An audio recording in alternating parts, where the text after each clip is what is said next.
Good morning. We're going to keep doing our weekly devotional on a fairly regular basis here. We might take some breaks for a week or two between some of our segments or series that we do, but for the most part, we're just going to continue on.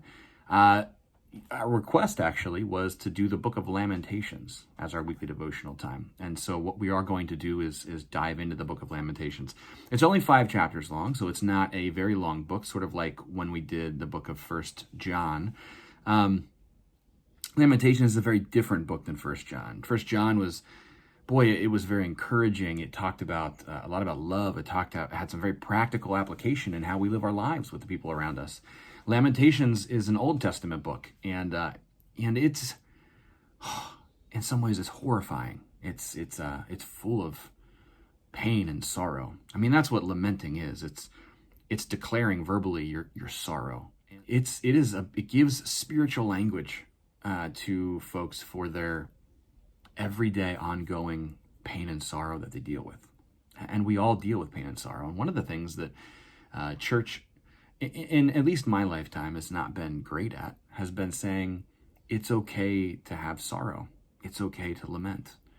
Sure, we say things like, well, there's a season for all things under the sun, but we encourage people to move on from their sorrow and move into a different season rather than giving the space and the time that is needed for their soul to express, their spirit to express the pain and sorrow that they may feel.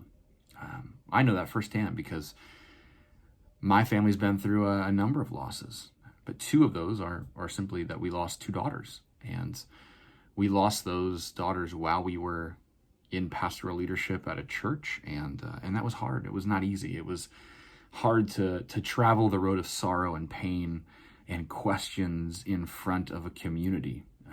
There's a privacy that might be needed for sorrow sometimes, and other times we need to cry out to heaven. We need to bang our fists. We need to do something with the pain that we feel. And here's the good news.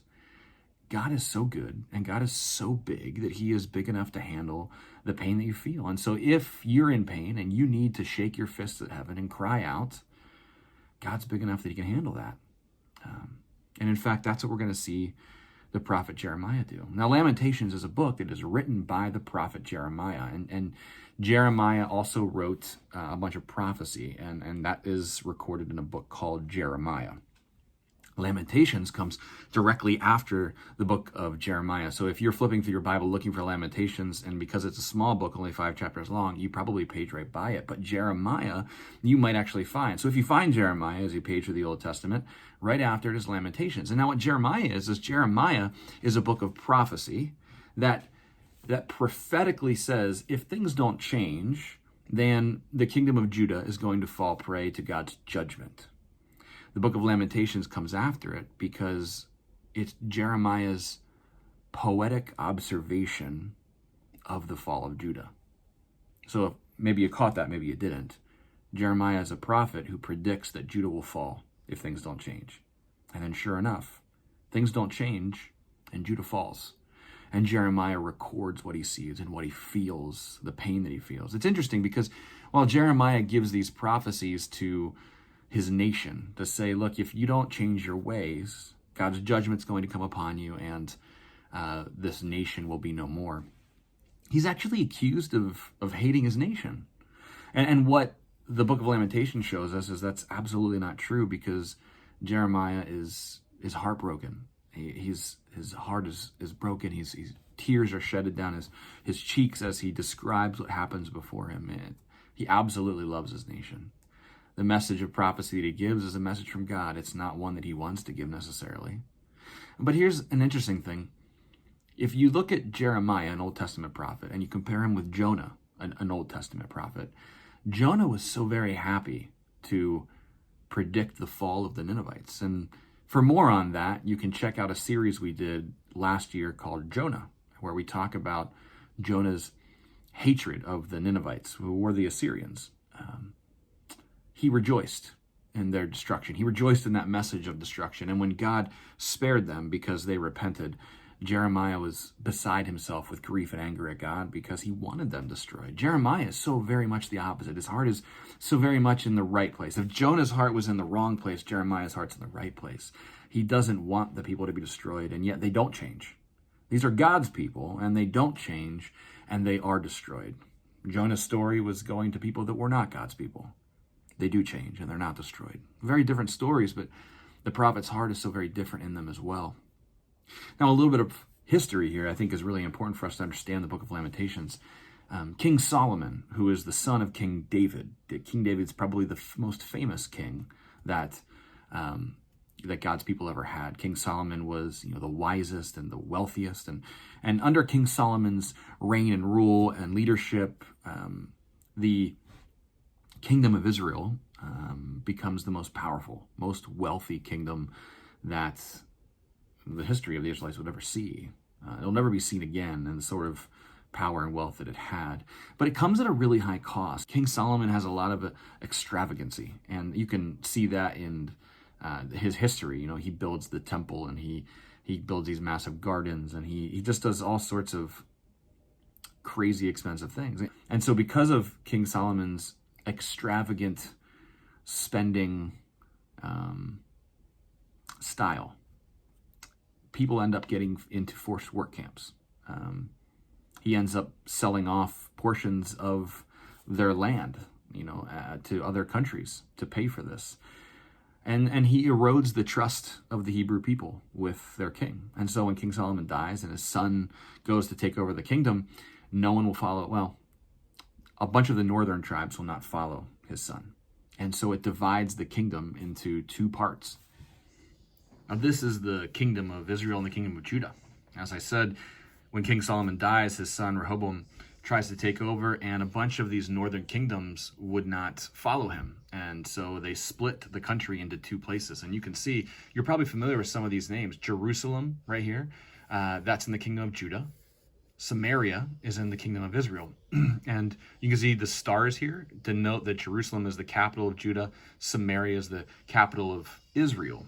You probably would also recognize some of these names. Like down here at the bottom is the kingdom of Edom. So the Edomites, Moab, the Moabites, the Ammonites. These are all people that you probably recognize. And up here is the Assyrian Empire. Here are the Philistines. So think about King David fighting Goliath. Now, if we fast forward in time a little bit, you'll see in the history of things that the kingdom of Israel is the first to be conquered.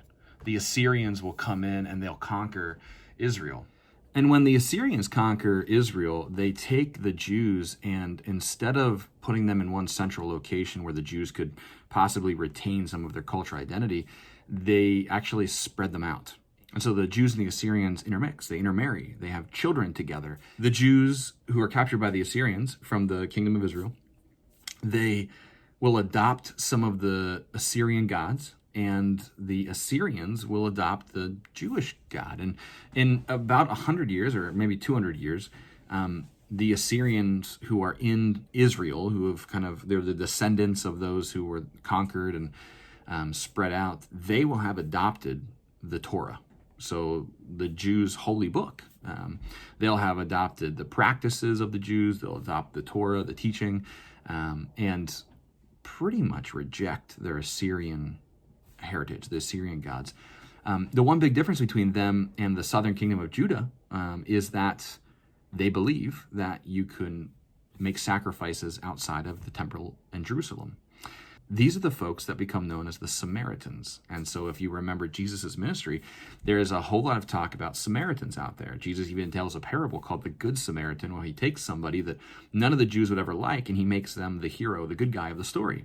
Well, the Samaritans are the ones that come out of this northern kingdom many, many, many, many hundreds of years after the Assyrians came in and captured them. Now, about 100 years after Israel is conquered by the Assyrians, Judah is conquered, and it's a little confusing as to who conquers them.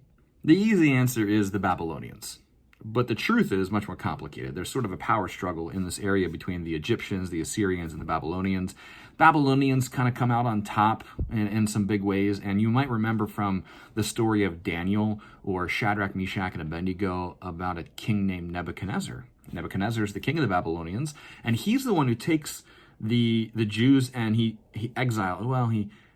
deports 10,000 of them. 10,000 of them who are educated, who are wealthy, who are craftsmen. Those are the ones. Anybody who didn't fit that category, they could stay in the kingdom of Judah, and he didn't really care. But he took 10,000 of the best and the brightest, essentially. He took them back to his kingdom, and that's why Daniel, the story of Daniel is in exile with Nebuchadnezzar and away from the rest of his people. Now, interestingly, unlike the Assyrians kind of spread out their conquered foe and intermix with them. Nebuchadnezzar, the Babylonians, they take all the Jews they conquer and they stick them in one place so they can retain their religion, their heritage, and all of that. And so the Jews from the kingdom of Judah don't really lose that. And that's where, remember, Jerusalem is located. So Jesus is born and he comes on the scene. He's a Jew. And they really reject the Samaritans, that northern kingdom, because of that whole intermixing and interbreeding and that rejection of sacrificing at the temple in Jerusalem. But because Nebuchadnezzar didn't spread them out when he conquered them, they were able to retain their Jewish heritage. So it gives you a little bit of history of what's going on.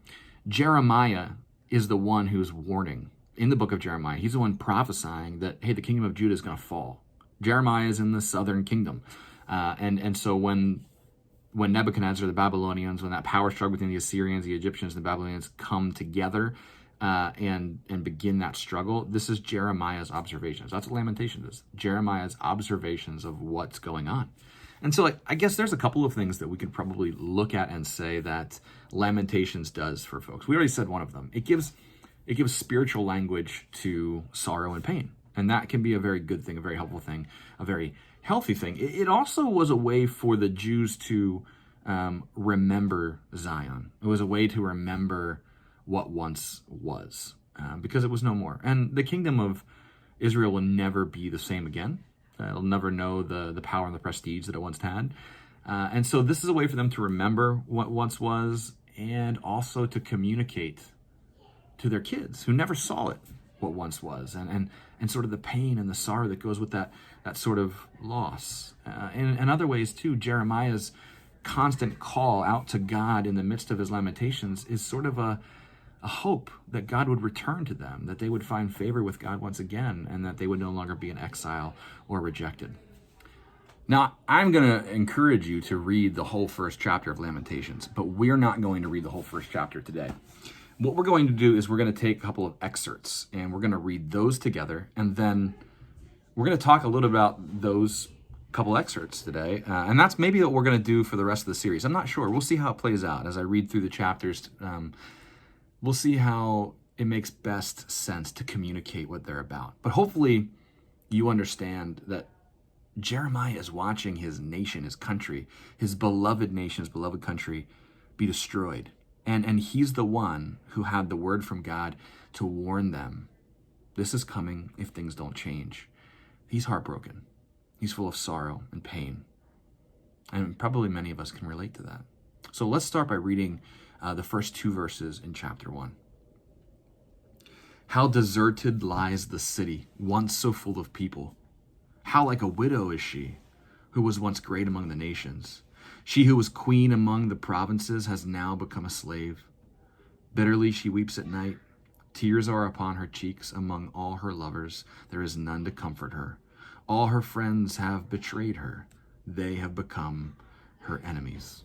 This is really just a compare and contrast about the state of Judah before and after. I mean, Jeremiah gives his judgment, and he gives it to a wealthy city. He gives it to a city that is full of promise, and a country full of people who love their country and are proud of it, and they reject what he's telling them. And now they are being taken over by the Babylonians. They're being forced into exile. People like Daniel, the best and the brightest, are being taken away by huge groups, over 10,000 in one shot. And so Jeremiah is making the observation that there was once a city full of people, and now it's empty. And she, the city, is like a widow. She's like a queen who was once wealthy and happy and had many lovers, and now has no lover to comfort her, and had many friends, and now all of her friends have become enemies. I mean, he's just making an observation about how bad things have gotten, how quickly they've gotten this bad. Let's keep reading. Let's read verse 9 together. Her filthiness clung to her skirts. She did not consider her future. Her fall was astounding. There was none to comfort her. Look, O Lord, on my affliction, for the enemy has triumphed. Now think about this. This one stuck out to me as I read through the first chapter because it says, her filthiness clung to her skirts. She did not consider her future. I have to imagine that someone who wears a skirt, it would be quite easy to hike your skirt up a little bit so it didn't drag through the dirt and the mud, right? And I know that because when I was growing up, the biggest, baggiest jeans were in style. And they were so big at the bottom that they sometimes went all the way over your shoes, and you couldn't even see the shoes you were wearing, but they drug all through the dirt, the mud, and everything. And so when we walked, we would sometimes have to pull our jeans up so that they didn't drag everywhere. And so there's a thing called capillary action. I don't know if you've ever heard of that before, but if you stick a paper towel into a cup of water, you can watch the water just climb right up the paper towel. That's called capillary action. That same thing happens with your jeans. If your jeans drag on the ground and they drag through water, slowly your jeans begin to soak the water up higher and higher on your leg. How easy would it have been for all of us that wore our baggy jeans back in the day to simply pull our pants legs up a little bit so they didn't drag? We just had no thought about how cold our ankles or legs would be when our pants were soaking wet. We didn't think about our future. In the same way, this picture he's given of a city, of a country, of a woman who wears a skirt and doesn't think about her future, doesn't consider that she might be being prepared for something better and bigger in the future. Imagine if you wore those big baggy jeans or you wore that skirt and you drug it through the mud and the dirt and it slowly kind of crept up your skirt or crept up your pants legs, and then you had to go meet the president or the queen or something, right? You had to go somewhere really special, to a wedding even, and you didn't really think much about your future. You didn't really think too much that whatever I'm wearing, I might need to wear to somewhere special. Instead, you focused on the here and now, and you just didn't care that you were getting dirty or wet or whatever. This is sort of the picture that Jeremiah is giving us of his country. Her filthiness clung to her skirts, and she didn't consider her future. That's sort of a unbelievably painful thing because Jeremiah was the one warning them about the future. Now, in this verse, you'll see a quotation as well. And sometimes when we see quotations in the New Testament, they are quoting something from the Old Testament. Or in the Old Testament, it's quoting something from a different place in the Old Testament. These quotes are Jeremiah's words. They are Jeremiah's crying out. And so when he says, "Look, O Lord, on my affliction, for the enemy has triumphed," that is his voice. That is him yelling out to God, crying out to the heavens, shaking his fist. "Look, O Lord, please don't turn your face away. Look, see what's happening to us." This is the prophet doing the best he can to give his pain, his heartache, to God himself. Now let's read verse 22 together. "Let all their wickedness come before you. Deal with them as you have dealt with me because of all my sins. My groans are many and my heart is faint." This is the end of chapter 1. And again, this is just a quotation. This is Jeremiah's voice lifting his pain and sorrow. He's saying, I want justice. God, please use your wisdom and your power to bring justice to the Babylonians who are now taking us over, who are now hurting us, who are now deporting our best and our brightest, who are hurting those who remain, who are dividing us up. Please, Lord, bring justice upon them. And then when I see verses about justice like that, I think it reminds me of Deuteronomy 32, where it's written, "Vengeance is mine, saith the Lord." Vengeance is mine. And somebody once taught me that a way that you could translate vengeance is actually, maybe a bit better, is actually right ordering. Right ordering is mine, saith the Lord. It is God's job. It is God's power. It is God's privilege to set things in right order. And so when you and I, in our eyes, we see things as injustice, as Jeremiah cries out and says, God, give them the same wickedness you gave us. He's looking for justice. And we're often looking for justice, but that's God's job. And so Jeremiah does the right thing here. He gives it to God, and something that we often struggle with. We often are trying to get justice for ourselves. Or we harbor so much resentment, pain, and anger that we can never move on in our life from whatever pain and hurt we had in the past. But vengeance is mine, saith the Lord, or right ordering is mine. It is God's job, God's privilege to put things in right order. And God will someday put all things in the correct order. And so justice will be served someday. But one of the things that we have to remember in our pain and our sorrow, and maybe for you that is Like me, it's the loss of a child or a significant other or someone who's just near and dear to you. It's a loss like that. Or maybe it's a pain in a relationship. There's a fight, an ongoing fight with a family member that's going on for years and years and years, and you guys can't see eye to eye. Or maybe there was abuse at one point in your past, or maybe it's bullying. Maybe you're in school right now and you're unfortunately the target of bullying all the time, and you have pain and sorrow there, or who knows what it is. I don't know what your pain and sorrow might be. Maybe it's related to sickness. Whatever it is, right ordering is the Lord's. Vengeance is the Lord's. The best thing that we can do is try to give our pain and our sorrow over to him. And that's what Jeremiah does through this first chapter. He continues to just lift up his voice. He's willing to say it. Look, I'm hurting. I'm angry. I'm full of sorrow. God, you visited this wickedness. Like we've been wicked, and you've visited your justice on us. Now, God, take your justice and visit it on those who hurt us. Like he says what he's feeling, and that's a good thing. That's a healthy thing. We all probably could be better at that, and the church might even be able to be a little better at hearing people say that rather than trying to correct them or make it all better. We need to give it to God and trust him with it, which means that I may never understand why I lost my daughters. You may never understand why you lost your loved one. You may not understand why you got that diagnosis. You may not understand that something's going to come of this bullying that you're dealing with right now. We don't always have a good answer as to why we have the pain and sorrow that we have. But we can trust a good God who will put things in right order.